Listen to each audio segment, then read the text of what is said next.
Sveicināti, Miličs kungs, vai kas noticis? Kāpēc jūs šeit? Ja. Mēs esam kārtības sargi, un mums jānodrošina sargu vienam pasākumam.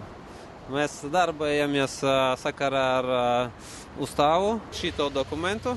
Mēs saglabājam kārtību visam pasākumam, un šodien mums arī būs pasākums.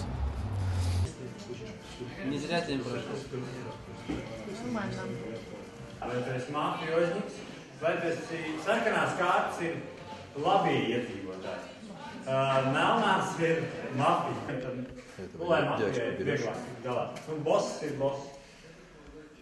Nu ko, es dalu pa kārtīm. Noteikti mafijā jau šis laiks sēž klusi un mierīgi. Dāļi, vienkārši